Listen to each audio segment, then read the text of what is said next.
Hey everybody, welcome back to my channel. It's Constance the Reader, and today we're going to be talking about my least favorite books of 2022.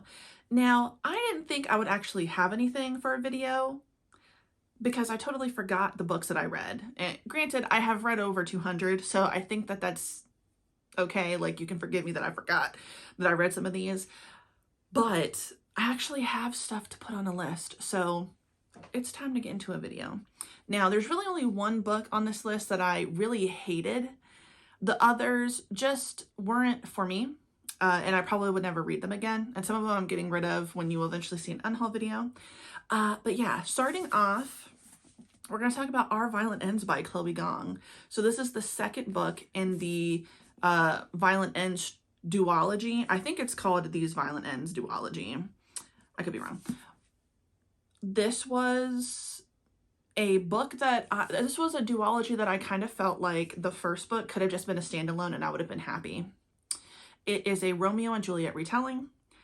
We are following Juliet and Roma from two, rival gangs in Shanghai. And there is some type of weird ass monster on the loose, but also there is like, kind of like a, not a civil war, but like a war going on within their community against, obviously the gangs, but then like the French people and then the English people coming. A lot is going on, and there was obviously a time between me reading the first book and the second book, so I had forgot some things, but I obviously remembered like the main thing, which was this type of monster that seemed like it was like some kind of a parasite that was, getting to people, making them lose it, kill themselves, kill other people. And there's just a lot going on in this duology. It was hard to remember and it was hard to follow all of the storylines that were going on in it. I do kind of wish that she had just stuck to maybe one or two things. Obviously, I want to follow what's going on amongst the people in this city and their fight to kind of push out the colonizers. And I like the idea of like, kind of like a supernatural fantasy thing. We've got like a monster going on that's been unleashed. But then there's also some espionage, which I didn't mind that. I did like that. There's some double crossing. The second book, just so much stuff is going on. It also seemed like a little convoluted, like the person who ends up being the villain who kind of picks up the torch to keep the monster thing going. And I figured that out pretty early. Like, this is obviously the person that's doing this. This is obviously the person that we know kind of had the double cross with one of the cousins. So it's a lot going on. I didn't hate it, but I really didn't love it. And if I'm being honest, I really see no point in kind of keeping this book, but I don't mind keeping These Violent Delights. I am going to be reading Chloe Gong's newest book, and I cannot remember what it's called, but I have it behind me somewhere. I'm excited to read it.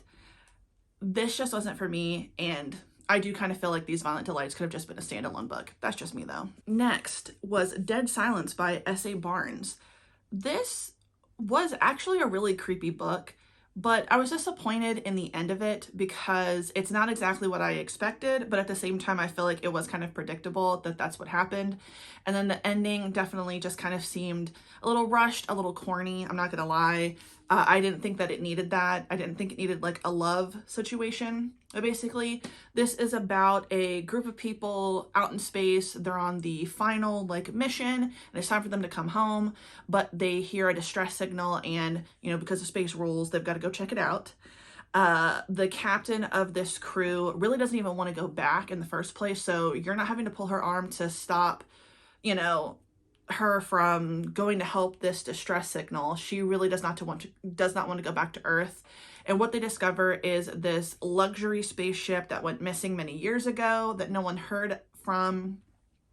And there was a lot of like rich celebrities and other people on this huge luxury ship. And yeah, it just went missing. It's a ghost ship. Ghost ship is so cool. That's a cool concept. So there are some moments in this book that are so scary, really gave me chills.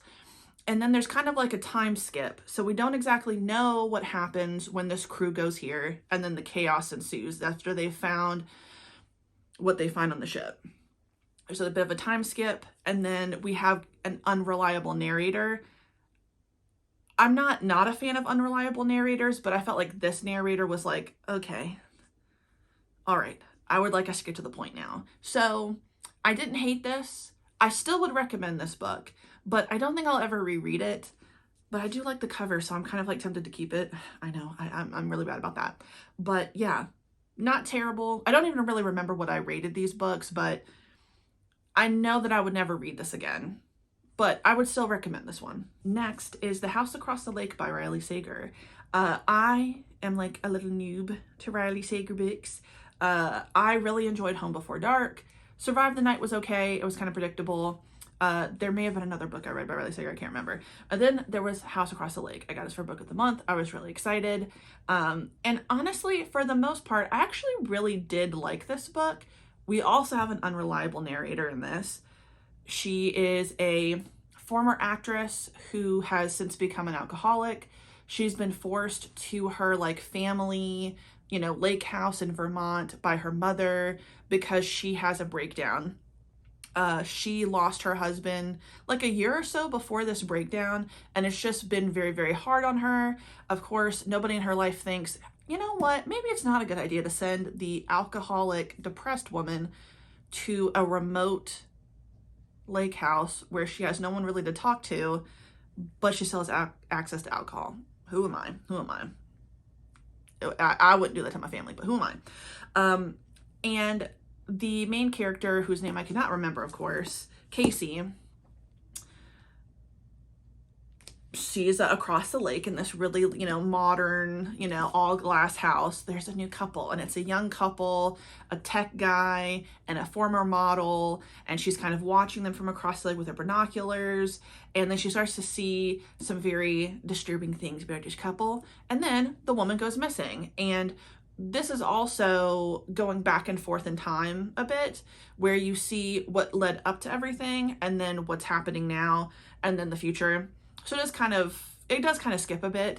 The thing I didn't like about this was we have the possibility of something that is true crime, and then we have supernatural.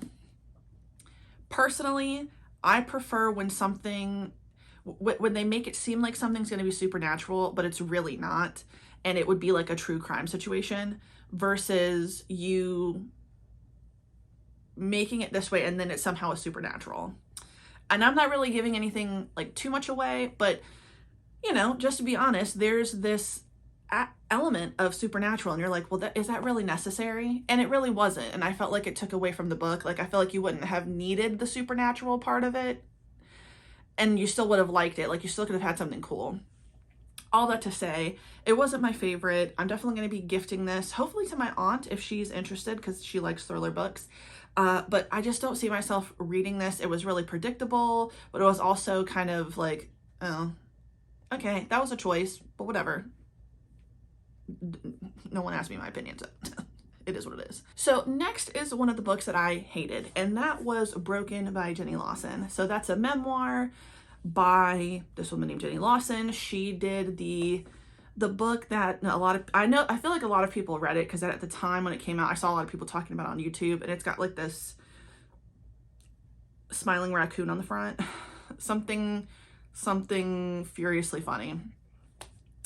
I think I definitely made a huge mistake listening to this as an audiobook first, because I cannot stand this woman's voice. Listening to her speak was awful. I couldn't even listen to a chapter in one sitting because it became so overwhelming to listen to her very high-pitched, whiny voice. I'm not trying to be disrespectful. That's just what her voice was to me and my sister. My sister felt the same way. It was supposed to be about her, you know, personal experience with depression, and she had some chapters that were really great. These moments that I was like, oh my God, I would love to hear more about this, or we kind of stick on this track instead of hearing the countless times she lost her shoe. How forgetful she is. But technically, she is someone who suffers from early stage Alzheimer's, I think. But that right there, it was like, I felt like she tried very hard to make things funny. And I'm not here to tell you that you can't find humor in that. It's your life.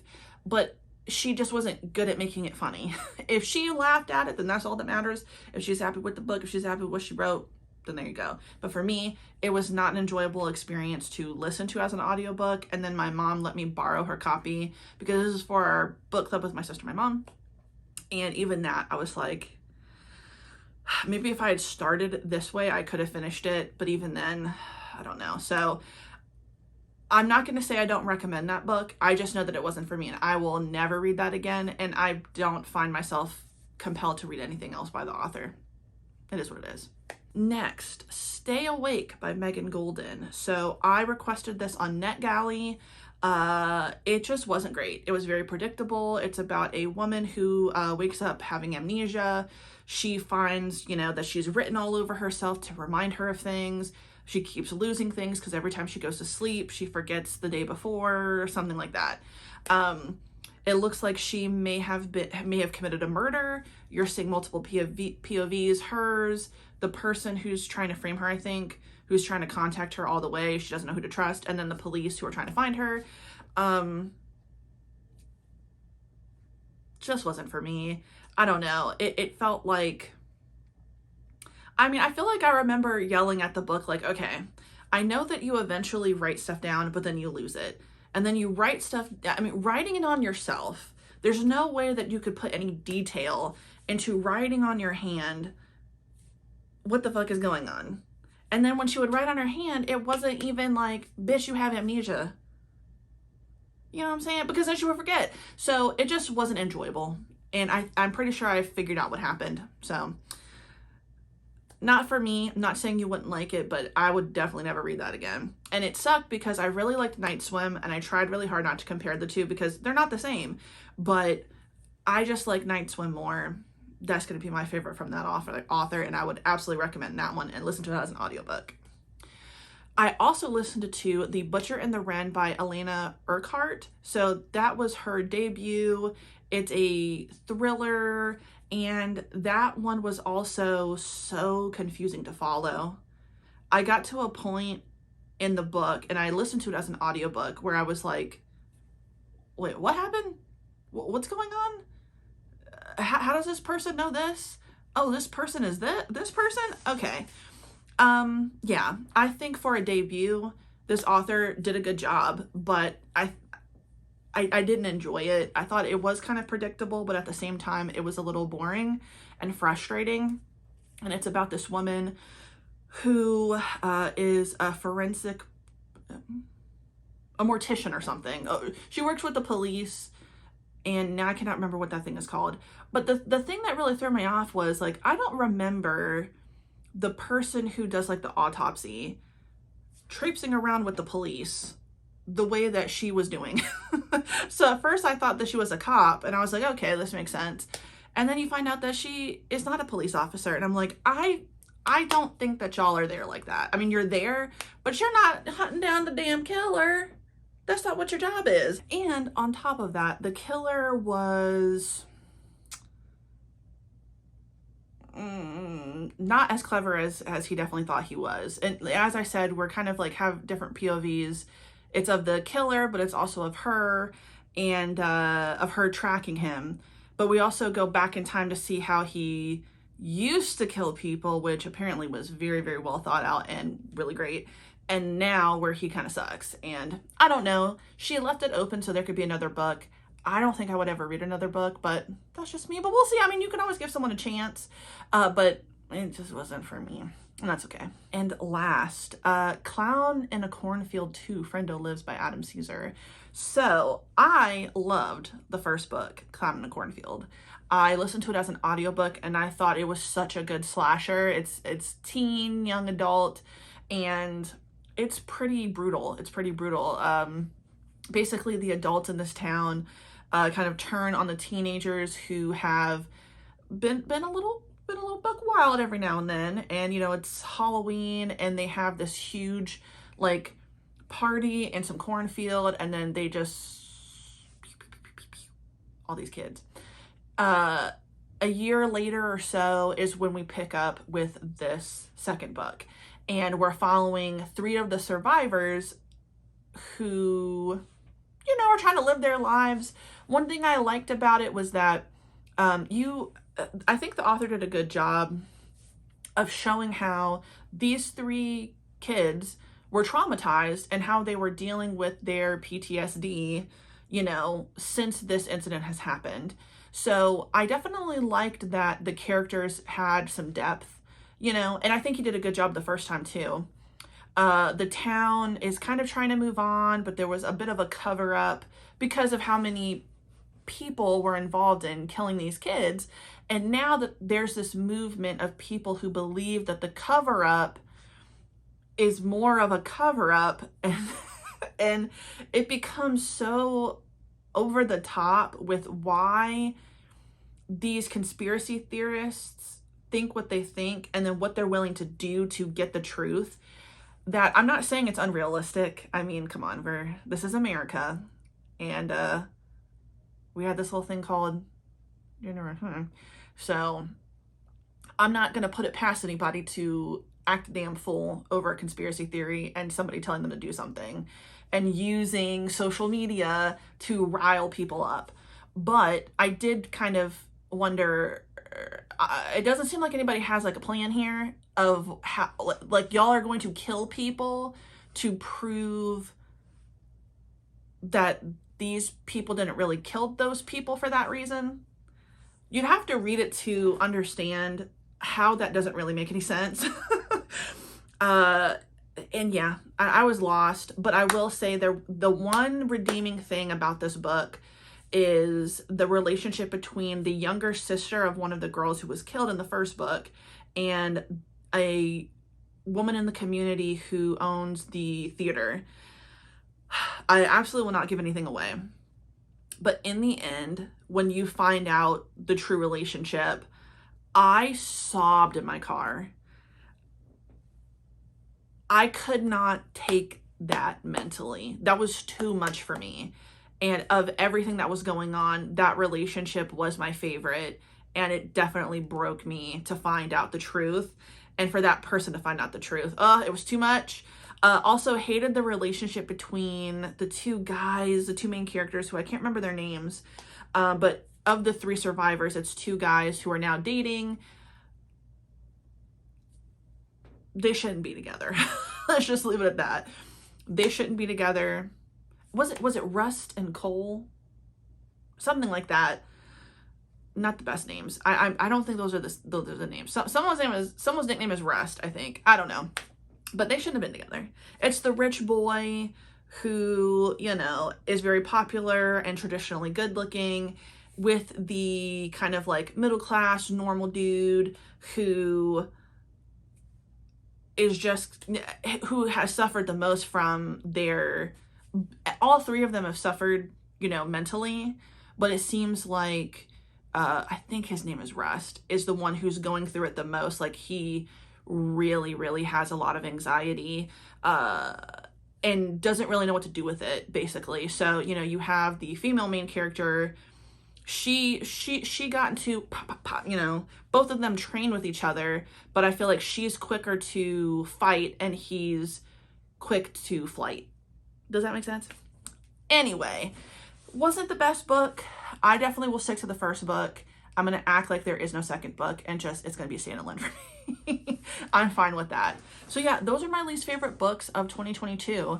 Like I said, for the most part, I enjoyed them. The only one I really, really disliked was Broken by Jenny Lawson. So read them if you'd like to, especially because some of them are the second book in a duology series, whatever.